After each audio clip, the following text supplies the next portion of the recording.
welcome to my channel. Myself Jerry narrating about J.K. Rowling in this video. Who doesn't love the renowned and brilliantly written Harry Potter books? These books transport us on a fantastical voyage to a whole different planet. Nobody is aware of the author's true struggles before writing this fantastical tale, though. Author of the renowned and successful Harry Potter series, J.K. Rowling is also a teacher, producer, screenwriter, philanthropist, novelist, and the first author to reach the billion-dollar mark. She was born in 1965 in the English town of Yate, Gloucestershire. She used to be surrounded by books while other kids her age played outside. She began creating fantasy novels at a very young age since she used to live in books. When Rowling was just 6 years old, she created her first novel, which she titled Rabbit. She was unable to bear the suffering of her mother, who had been diagnosed with multiple sclerosis. She started burying herself in literature and taking up writing as a way to escape this unpleasant reality. She had always wanted to attend Oxford University, but she was turned down. She registered at the University of Exeter. She temporarily took on tiny jobs, although she had always aspired to pursue a career as an author. Her 2 novels were never successful. Her relatives and friends began to worry about her job and suggested that she stop writing and concentrate on something else because she was not making any money from it.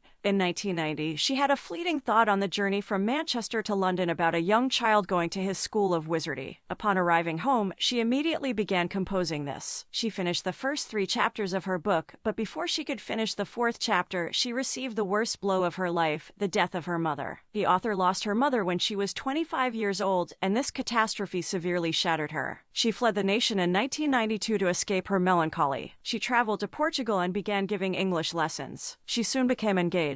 She had a miscarriage before giving birth to a daughter called Jessica. However, her marriage only lasted 13 months before she filed for divorce. She felt adrift and unsure of what to do next after her divorce. She relocated to Edinburgh again. She was a single mother who lived in a mouse-infested home in Britain, was unemployed, destitute, and miserable. She believed she was a failure, and many called her such. Rowling was dependent on public assistance. She experienced severe depression. She developed a fear of living and pondered killing herself, but she refrained from taking such drastic action out of fear for her kid. She resolved to focus all of her energies on composing her masterpiece after seeking medical treatment for her depression. She began spending the most of her time in a cafe writing Harry Potter as her daughter slept in a stroller next to her table. Each and every character in her novel received a slice of her own personality. Hermione Granger, one of the most adored characters in the book, was greatly influenced by the life of the author's own younger self. Rowling couldn't buy a computer because she was penniless. She used her antique typewriter to physically type the whole 90,000-word novel before sending it to publishers. 12 publishers received her work, but they all rejected it.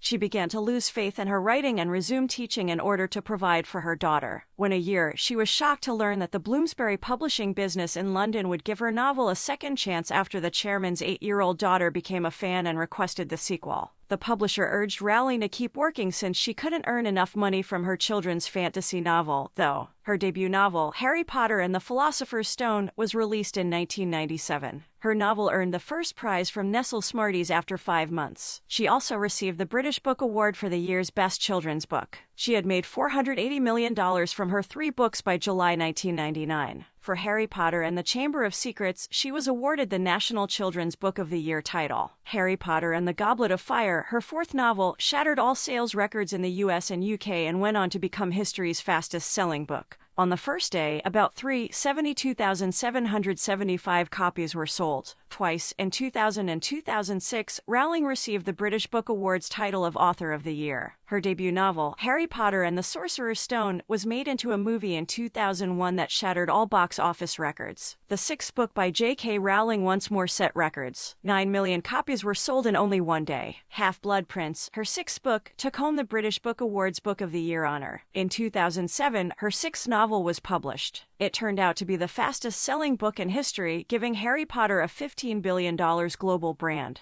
On the first day of sales, 11 million copies were purchased. The series' final 4 novels saw the fastest sales in book history. 65 languages have been used to translate the texts. In 2004, Forbes listed her as the 2nd richest female entertainment and the 1st billionaire author. She rose to become the 1,062nd richest person on Earth. Her 8th novel was made into a movie in 2010, and it was a smash hit much like the Harry Potter films before it. The Harry Potter movies have earned more money than any other film in history, surpassing blockbuster franchises like Star Wars and James Bond. Writing books with so many characters is challenging. Every character, no matter how tiny or large, has a distinct value and personality. She created a captivating, enchanted world for children. Today, Harry Potter novels, theme parks, and movies are popular with people of all ages all over the world. With this, we will see in the next video. Thank you for watching this video, and don't forget to hit the subscribe button below for the upcoming parts and other videos. Signing off, Jerry.